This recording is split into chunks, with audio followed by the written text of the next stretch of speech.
Qui ne s'est jamais tordu la cheville? Vous savez, on marche, on pose mal le pied, crac, ça gonfle, ça fait un mal de chien, et puis en principe ça finit par passer. Mais voilà, imaginez que pour des millions de personnes, cette douleur, cette instabilité ne passe jamais vraiment. C'est de ça qu'on va parler. Comment une blessure aussi banale peut en fait gâcher la vie de tant de gens? Regardez ce chiffre, 40%. C'est juste énorme. Ça veut dire que jusqu'à 4 personnes sur 10 qui se font une entorse de la cheville vont développer un problème chronique. On n'est donc pas du tout sur une petite blessure sans conséquence. L'enjeu est bien plus important qu'on pourrait le croire. Alors, pour bien comprendre, voilà le plan de route. D'abord, on va décortiquer cette fameuse entorse. Ensuite, on verra qu'il existe un mode d'emploi quasi parfait pour la guérir. Puis, on plongera dans la dure réalité du terrain. On essaiera de comprendre pourquoi il y a un tel fossé entre la théorie et la pratique. Et enfin, on verra comment on pourrait, peut-être, construire un pont. Allez, on commence par le commencement. L'entorse de la cheville. Ce n'est pas juste un accident ponctuel, non. C'est une blessure qui peut jeter une ombre très très longue sur votre quotidien. Et cette ombre, elle porte un nom, l'instabilité chronique de la cheville.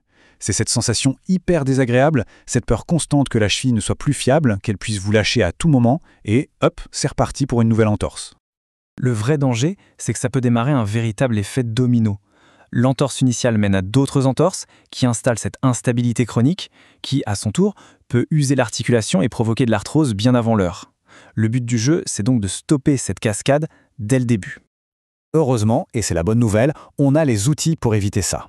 Les experts du monde entier ont bossé pour créer le plan de rétablissement parfait, une sorte de guide ultime basé sur la science pour que tout rentre dans l'ordre.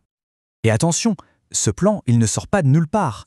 Il a été conçu par les plus grands spécialistes mondiaux réunis au sein du Consortium international de la cheville. C'est la référence. Leur recommandation, c'est le résultat de décennies de recherche. Cet outil, ils l'ont baptisé le cadre ROST. Le plus simple, c'est de l'imaginer comme une checklist en 10 points pour les kinés. C'est un guide qui permet de s'assurer qu'on n'oublie rien, de tester tous les points faibles pour garantir une guérison complète et durable. Bon, on a un problème bien identifié et sur le papier, une solution parfaite. La question qui tue, c'est est-ce que ce fameux guide est vraiment utilisé dans les cabinets de kiné? Eh bien, c'est là que ça se corse.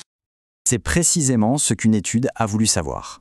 Des chercheurs ont interrogé 426 kinés francophones pour voir si ces fameuses recommandations des experts étaient bien appliquées. Et les réponses, disons qu'elles sont un peu déconcertantes. Premier chiffre, et c'est un choc. À peine plus de 6%. C'est le nombre de kinés qui maîtrisent sur le bout des doigts les règles d'Ottawa. Un outil de base, mais alors vraiment de base, pour décider s'il faut faire une radio ou pas. Un truc enseigné depuis des années que moins d'un praticien sur 15 connaît par cœur. Et ça continue. Deuxième constat, seulement un quart des kinés interrogés disent utiliser les tests standards, ceux qui sont validés par la science pour évaluer les ligaments.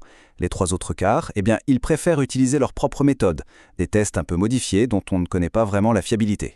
Et voilà le chiffre le plus parlant. Moins de 25%. Moins d'un quart des kinés appliquent les recommandations de la fameuse checklist ROST. Pour le dire autrement, le mode d'emploi idéal, la meilleure méthode connue à ce jour, est tout simplement ignoré par plus de 3 praticiens sur 4. Mais alors, comment c'est possible? Pourquoi est-ce que la science et la pratique quotidienne semblent vivre sur 2 planètes différentes? On met le doigt sur le vrai problème, ce qu'on appelle le fossé des connaissances. Ce graphique, il est sans appel. Il montre le gouffre qu'il y a entre la perception et la réalité.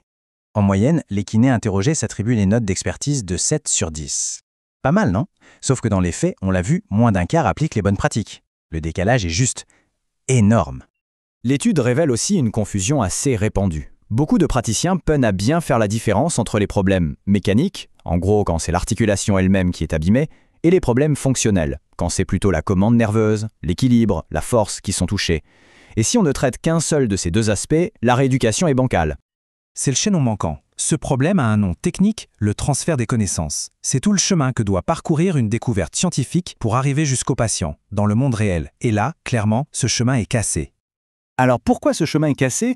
L'étude pointe plusieurs obstacles. Les kinés manquent de temps pour éplucher les publications scientifiques, la recherche est presque toujours publiée en anglais, ce qui peut être une barrière, et enfin, beaucoup se reposent sur des formations continues qui ne sont pas toujours à la pointe des dernières avancées. Bon, ok, le constat est un peu rude. Mais l'intérêt de mettre en lumière un problème, c'est qu'on peut commencer à chercher des solutions. Alors voyons comment on pourrait enfin jeter un pont solide entre le monde de la recherche et la réalité du terrain. La conclusion de l'étude est très claire. Le problème ne vient pas que des praticiens sur le terrain. C'est aussi à la communauté scientifique de faire l'effort de rendre ces travaux plus accessibles, plus digestes. Parce qu'une découverte géniale qui reste enfermée dans un article de revue, eh bien, elle ne guérit personne. Et des solutions, il y en a. On pourrait traduire les résumés de la recherche. On pourrait créer des formats plus visuels, des infographies, des articles de blog. Et surtout, s'assurer que les formations continues soient systématiquement mises à jour. Bref, rendre la science de pointe facile à trouver, facile à comprendre et facile à appliquer. Et on va se quitter sur cette question, qui va bien au-delà de la cheville.